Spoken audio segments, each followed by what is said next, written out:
Hello friends, good evening. Welcome to Ajay blog lovers channels. वापस मैं लेके वीडियो आया हूँ आप लोगों के लिए क्रूड ऑयल के लिए कि क्रूड ऑयल में बैकअप के लिए क्या करना है, अभी क्रूड ऑयल के क्या टारगेट्स रहेंगे, ठीक है ना, आगे के लेवल्स क्या रहेंगे, आज की क्लोजिंग क्या रहेगी। और कुछ कमेंट्री आई है यूएस वगैरह से, ओपेक से, ठीक है ना। बहुत ब्रेकिंग न्यूज़ है दोस्तों। ओपेक से कोई भी न्यूज़ आती है उसको आपको क्लोजली वॉच करना है, राइट। उन सब के बारे में डिटेल में एनालिसिस करेंगे, टेक्निकल चार्ट क्या कह रहा है उनके बारे में डिटेल में एनालिसिस करेंगे। तो सबसे पहले तो दोस्तों मैं सबको कॉन्ग्रेचुलेशंस करना चाहता हूँ जो भी मेरे सब्सक्राइबर्स हैं, क्योंकि अगर आपने ये मेरा वीडियो देखा है दोस्तों, ये वाला जो क्रूड ऑयल का वीडियो देखा है, जो मैंने क्रूड ऑयल का वीडियो बनाया दोस्तों, मैंने इसमें आपको बोला था कि 95 के नीचे आपको शॉर्ट करना है। मैंने 95 पे शॉर्ट किया था और टारगेट्स मैंने रखे थे 94 के आसपास के दोस्तों, तो वो टारगेट क्लिक हो गए हैं। सेम गोज़ मैंने 7600 के नीचे शॉर्ट के लिए बोला था और 7500 के आसपास वो आ गया था एमसीएक्स क्रूड ऑयल भी दोस्तों। तो काफ़ी अच्छी न्यूज़ है। अगर प्रॉफ़िट कमाया आपने, जैसा कि आप चार्ट देख पा रहे हैं, आपको पता चल जाएगा कि देखिए 94.2 के नीचे गया था, हमने शॉर्ट किया था 95 में। तो जिन्होंने भी ये कॉल ली है, उनको कांग्रेचुलेशंस, ठीक है ना? पार्टी करो आप, ठीक है ना? अब लगे जो मुनाफ़ा हो गया उसको भूल जाने का दोस्तों, ठीक है ना? आप जब मुनाफ़ा याद रखते हो ना, अगर आपको विराट कोहली बनना है, भूख होनी चाहिए मुनाफ़े की, राइट? जो मुनाफ़ा हो गया उसको भूल जाइए, अब आगे का क्या मुनाफ़ा है उसके लिए आप अपनी केस स्टडी करते हैं, राइट? तो सबसे पहले बात कर लेते हैं कि अभी कोई लेटेस्ट कौन-सी न्यूज़ है ये क्रूड ऑयल के। तो मैं आपको कुछ आर्टिकल्स दिखाता हूँ, राइट? ये आर्टिकल्स बहुत टेक्निकल है दोस्तों, मैं आपको इसकी लाइन पढ़ के बताता हूँ, फिर मैं आपको इसको एक्सप्लेन करता हूँ कि ये कहना क्या चाह रहे हैं। Could the demonetization oil industry become a force of decarbonizations, right? ठीक है ना? सो कंटिन्यू रीडिंग करते हैं। एक्चुअली आपने सुना ही होगा कि as a fuel now we are using carbons, right. अगर आपने ये न्यूज़ पता होगी कि जो दूसरी कंट्रीज जैसे इलेक्ट्रिक व्हीकल के लिए हम जा रहे हैं, राइट, उसी तरीके से कार्बन को एज अ फ्यूल हम यूज़ करना चाह रहे हैं। तो वो ऑयल एंड पेट्रोल, जो पेट्रोल है उसका एक अल्टरनेटिव हो जाएगा, राइट। तो यहाँ पे देखिए अम,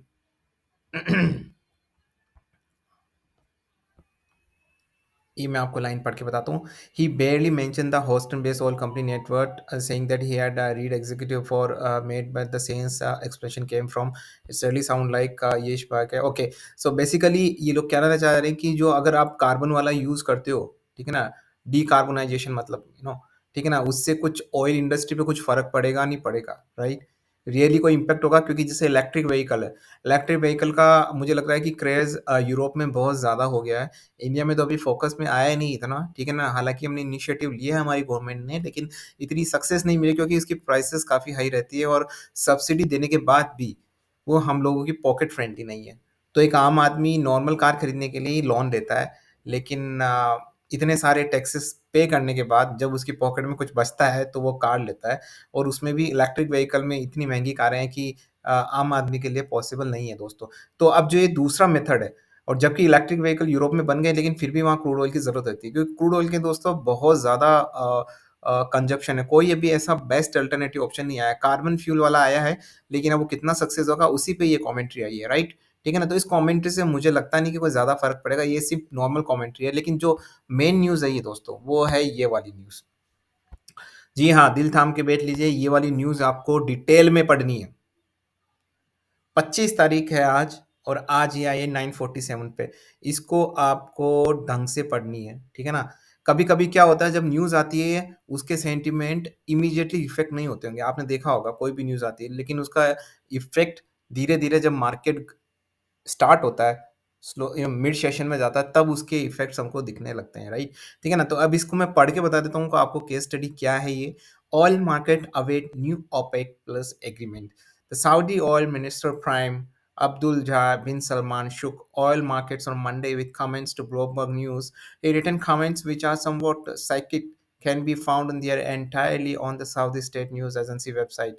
He seemed to enjoy keeping market analysts and traders guessing so what is his statement, but there are some element when trying to understand his statement for oil production and market. It's important to keep in mind that past has not been pleasant toward traders and in fact he called them speculators, right?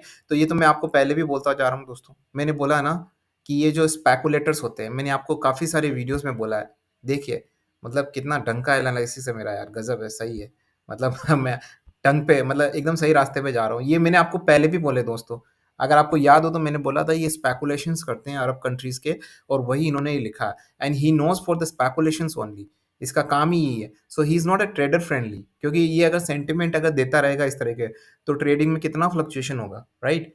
So has the commitment, flexibility, and that means to deal with such challenges and provide guidance, including cutting production at any time and in different forms, right? This seem to indicate the market watcher that is mulling production cuts as a result oil prices 4% in trading Tuesday, right?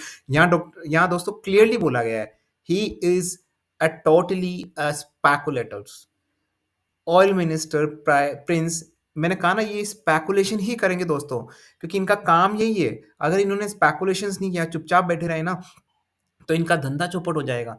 तो इनको बीच-बीच में ऐसे speculations देने पड़ते हैं, ठीक है ना?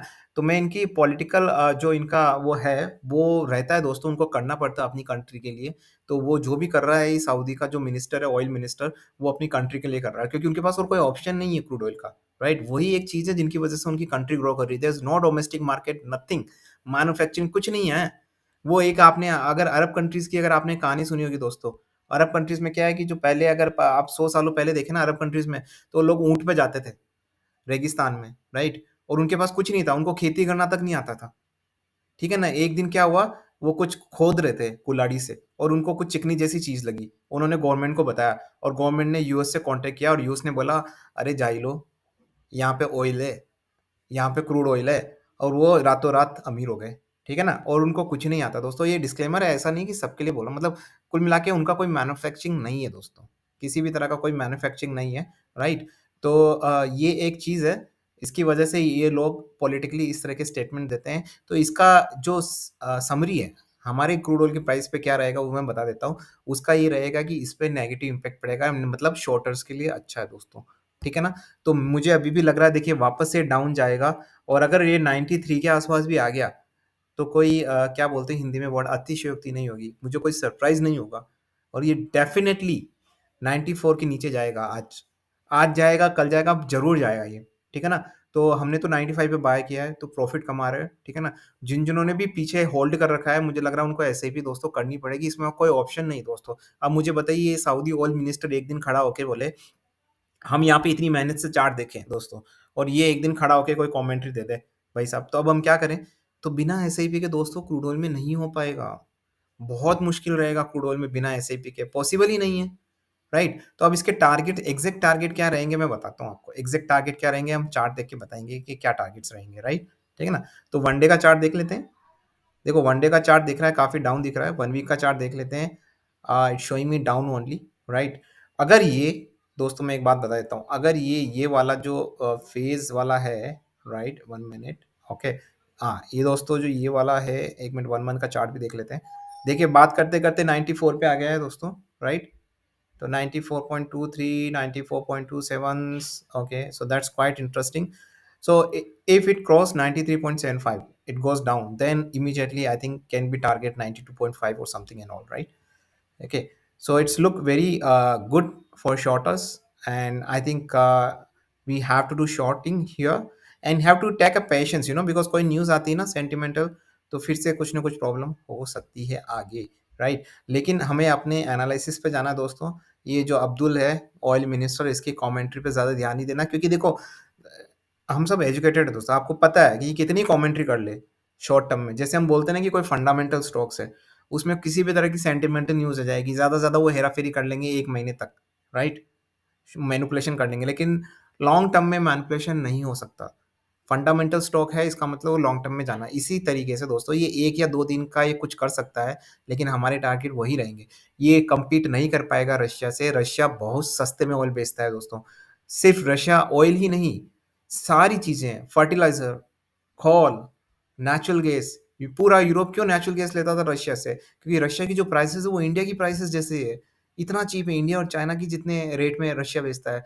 फर्टिलाइज़र, कोल, कुछ भी हो जाए रशिया, इवन डिफेंस इक्विपमेंट भी वो सस्ते में बेचता है, राइट? इसी वजह से सारी दुनिया वहाँ से लेती है। अब जो यूएस से अगर हम कुछ भी लेते हैं तो बड़ा एक्सपेंसिव होता है, भले आप वो नेचुरल गैस हो, डिफेंस डील हो, कुछ भी हो, राइट? तो यही वजह है कि सऊदी अरब कम्पीट नहीं कर पाएगा रशिया से, अगर उसने इस तरह का कुछ भी पावर कट किया तो, ठीक है ना? और ग्लोबल कंट्रीज़ का प्रेशर ऊपर से ओपेक पे अलग से है, और अगर कुछ ऐसी चीज़ कर देता ना तो यूएस भी आ जाएगा बीच में, राइट? और जब यूएस दखल देने लग जाएगा ना, तो अरब कंट्रीज़ कुछ नहीं कर पाएगा, क्योंकि वो पूरा मिलिट्री यूएस का वहाँ पे है। जैसे ही अरब कंट्रीज़ ने कुछ किया, मिलिट्री वहाँ से खींच लेगा, अरब कंट्रीज़ पे जो आस-पास के रशिया के ये जो है ना, ये मतलब इतने धावे बोल देंगे, कुछ नहीं कर पाएँगे वो लोग, राइट? यही हाल यहाँ पे भी है, इधर अपने यूरोप में भी है। यूरोप में भी यूएस की मिलिट्री है। यूएस की मिलिट्री चारों तरफ है, राइट? ठीक है ना? उन्होंने ही यूरोप को रशिया से बचा रखा है, नहीं तो कब से रशिया है ना यूरोप पे आक्रमण करके कब्जा लेगा, ठीक है ना? यूरोप है ही क्या, औकात क्या है रशिया के सामने, राइट? इसीलिए दोस्तों ऑयल नीचे ही आने वाला है, ठीक है ना? एक बड़ी हो गई है, जो स्पाइक होने वाली थी, लोगों को डराने वाली चीज़ें हो गई काफ़ी सारी। तो ठीक है, डराने का गेम खेल लिया उन्होंने, लेकिन हम भी स्मार्ट है, राइट? ठीक है ना? नहीं होने वाला। तो ऑन एंड ऑल दोस्तों मुझे लग रहा है कि यहाँ पे जिन्होंने 95 पे सेल किया है और अगर उन्होंने अभी प्रॉफ़िट बुक नहीं किया है, तो मुझे लग रहा है ये 94 के नीचे जाएगा और अगर 93.75 के नीचे जाता है, तो वहाँ पे फिर से एक शॉर्टिंग बनती है और टारगेट्स हमारे 93 के नीचे के दोस्तों रहेंगे, ठीक है ना? तो ये आज का सारांश है कि क्रूड ऑयल शॉर्ट टर्म में गोइंग टू बी डाउन। अभी भी मेरे 80 वाले टारगेट्स हैं दोस्तों। कोई अतिशयोक्ति नहीं होगी, आपको पता है ये एक दिन में जब 4-5% जा सकता है तो 94 से 80 जाने में हो सकता है 1 वीक का टाइम लेवे, राइट? तो कुछ भी पॉसिबल है यहाँ पे। बड़ी वॉलेटिलिटी है, जो मेरे न्यू व्यूअर्स सब्सक्राइबर्स हैं उनको एक चीज़ बता देता हूँ दोस्तों, ठीक है ना? और जो एक्जिस्टिंग सब्सक्राइबर है उनके लिए भी दोस्तों यहाँ पे मैनिपुलेशन बहुत ज़्यादा होने वाला है, होने ही वाला है। ठीक है ना? अगर आप ट्रेड करने से पहले अगर आप अपने आप से पूछें कि अगर आप जो वॉलेटिलिटी है, वो झेल सकते हैं, यू नो मतलब अगर आपने टारगेट रखा 95 का और ये चला गया 92 पे, वहाँ पे भी अगर आपकी वॉलेटिलिटी मतलब आपकी जो पेशेंस है वो है, ठीक है ना? वो आप बर्दाश्त कर सकते हो, एसआईपी कर सकते हो आप, तब भी जाके आपको ट्रेड करना है। अगर आप घबरा-घबरा के हाफ माइंड से होके ट्रेड करोगे तो आपको लॉस ही होने वाला है दोस्तों, राइट? तो ये बात आपको समझनी पड़ेगी। मैं एसआईपी में करता हूँ, जैसा कि मैंने मेरे हर वीडियोज़ में बताया, इतने सारे मैंने इन्फॉर्मेटिव वीडियोज़ बनाए, मैंने उसमें हर चीज़ में बताया कि मैं एसआईपी में करता हूँ, राइट? एसआईपी एसआईपी जिनको समझ नहीं आता अगर मान लो तो मैं उनको बता देता हूँ कि एसआईपी का मतलब मैं एवरेज करता हूँ हर प्राइस पे। क्योंकि जब मुझे पता है कि मुझे इसका आउटलुक पता है कि इसका आउटलुक ये है कि ये डाउन जाने वाला है, राइट? नीचे ही जाने वाला है, तो मुझे एसआईपी करने में कोई दिक्कत नहीं है। कभी-कभार ऐसा होता है कि जब मैं एसआईपी करता रहता हूँ, लेकिन कुछ ऐसा हो जाता है कि सभी क्रॉस कर जाते हैं सारे रेजिस्टेंस कुछ रीज़न की वजह से। बहुत ज़्यादा ही कोई डरावनी न्यूज़ आ जाती है, राइट? तो उस समय मुझे अच्छा खासा लॉस भी हो जाता है।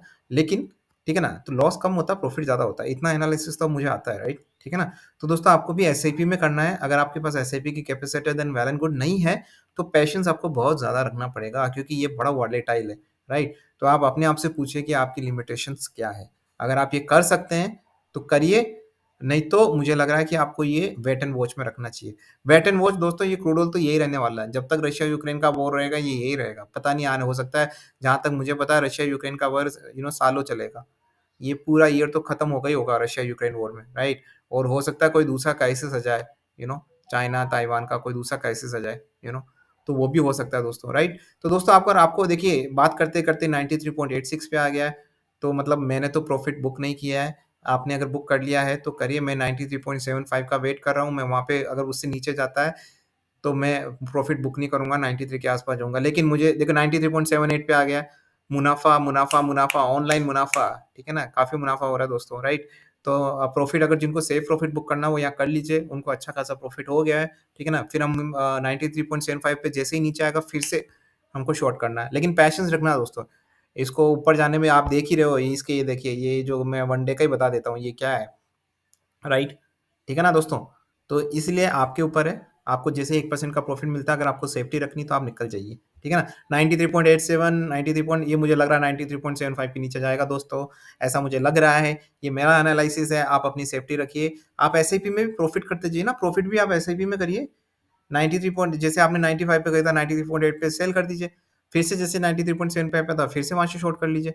तो इस तरीके से अगर आप स्ट्रैटेजी क्रिएट करेंगे दोस्तों, तभी आपको प्रॉफिट होने वाला है। सिर्फ टेक्निकल ग्राफ देख के कहीं इन्वेस्ट कर देने से अगर ऐसे ही इसी से सब कुछ हो जाता, तो फिर तो सभी कर लेते। कितने लोग टेक्निकल जानते हैं? ये फिबोनाची सीरीज़, ये टेक्निकल, ये टेक्निकल देखने में, ये जो मुझे देखने में कोई टाइम लगता है क्या? आरएसआई देखने में, ये फिबोनाची सीरीज़ ड्रॉ करने में कितना टाइम लगता है? ठीक है ना? बच्चों वाली बातें हैं, मेरे लिए तो बच्चों वाली बातें हैं, मैं वो देखता भी नहीं। मैं उससे काफ़ी ऊपर उठ गया हूँ, राइट? ठीक है ना? तो ये चीज़ है दोस्तों, तो माइंड गेम है। अब आप कितना मेंटली स्ट्रॉन्ग हो, वो आप पे डिपेंड करता है, ठीक है ना? तो आशा करता हूँ कि आपको ये वीडियो समझ आ गया होगा कि मैं क्या कहना चाह रहा हूँ। तो जाते-जाते मैं 2 डिस्क्लेमर, ठीक है, बता देता हूँ। पहला तो कि किसी फाइनेंशियल कंसल्टेंट एडवाइज़र से मेरा जो पर्सनल ओपिनियन है, कभी एडवाइस नहीं लेनी चाहिए। कुछ अच्छे होते हैं फाइनेंशियल एडवाइज़र्स, कुछ नहीं होते हैं, लेकिन अगर आप उनको पैसा दो, आप जज नहीं कर पाओगे कि कौन सही है, कौन राइट, कौन गलत है, कौन सही है, राइट? अब उनको पैसा दो, पैसा देने के बाद लॉस भी खाओ, तो मतलब ऐसा काम लॉन्ग टर्म में नहीं हो सकता। लॉन्ग टर्म में सिर्फ़ अच्छे काम हो सकते हैं, राइट? ठीक है ना? इस तरीके के घुमावदार काम, मतलब ऊपर-नीचे वाले काम नहीं हो सकते। अगर लॉन्ग टर्म में अगर आपको कुछ करना है तो कुछ सॉलिड रूट होना चाहिए उसका, राइट? उसके लिए आपको खुद को एनालिसिस करना है। मेरा चैनल है दोस्तों, मैं हमेशा रहूँगा आपके साथ, ठीक है ना? यंग से लेके बुढ़ापे तक मैं वीडियो अपलोड करता रहूँगा यहाँ पे, अगर आपका सपोर्ट मिला तो, ठीक है ना? तो जल्दी से चैनल को सब्सक्राइब करके सेलेक्ट ऑल दबाइए, बेल आइकन दबा के, तभी आपको इस तरह के इन्फॉर्मेटिव वीडियोज़ मिल पाएँगे, ठीक है ना? तो दूसरा डिस्क्लेमर हमारा ये कि हमारा एजुकेशनल चैनल है, right? This is just a educational channel, your trade, your profit and your loss is all responsibility of yours. It's not my accountability at all. First do your own analysis, right? Your own research and then only invest it, okay? So that is the right way, right? मैंने सिर्फ यहाँ अपने opinions दिए हैं, ये आपके ऊपर है, आपको लेना है या नहीं लेना। So with this quote, this is Ajay and signing off.